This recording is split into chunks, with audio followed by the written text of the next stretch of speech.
Hi, so here we are. We're looking at Pressbooks here, and I have a little test quiz open, and this is just to show you how to use the ipa.typeit.org site so that you can do a quiz.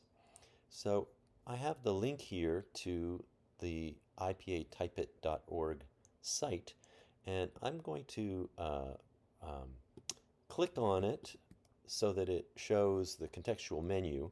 You might do that with a right click on a mouse or control click uh, um, or something alt click, I suppose, on a PC.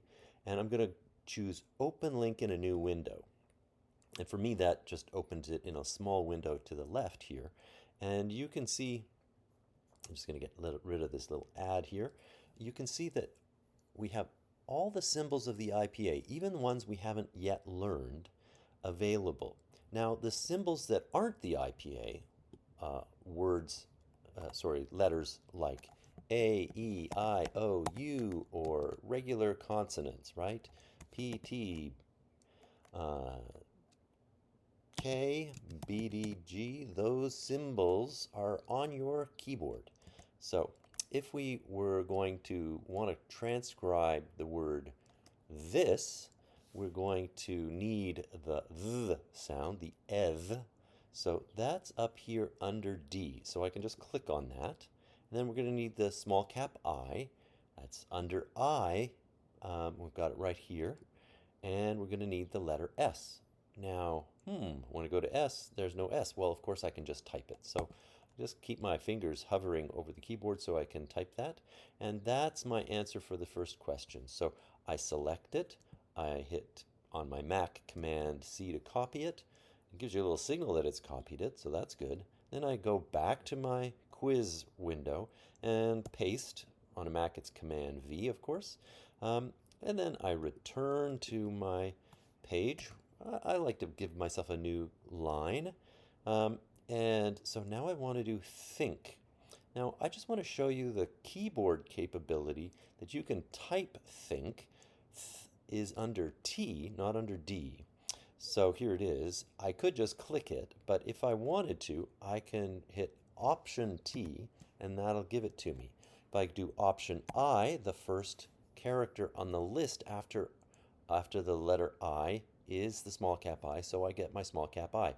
You'll notice that the font that they use for IPA.typeit.org is a sans serif font, and it doesn't have the serifs on the small cap I. But if you type it and copy and paste it, as we saw over here in the quiz window, it puts the right symbol, so you don't have to worry about that. So think, that's often a tricky one. Think, that's the eng. Yes, so again, I can click or I can do Option Alt on a PC and type N, and there's my eng down here. And then, of course, K is a regular character, so I just type that. Select by double clicking. I can hit Command C to copy, and I jump over here into the quiz window. I'm going to Command V to paste think here. So that's pretty obvious and pretty straightforward way to do it. So always, always. So this is maybe not the way you would say it in your accent. I'm going to use that open O. It's under O, not under C, right? So open O, I'm going to use the Command O, so Command Option O on my Mac, Alt O on your PC. And then all, that's the dark L, so I'm going to use, this time I'm going to click just to mix it up. Well, that's a W, and we have W on our keyboard, so we just type that.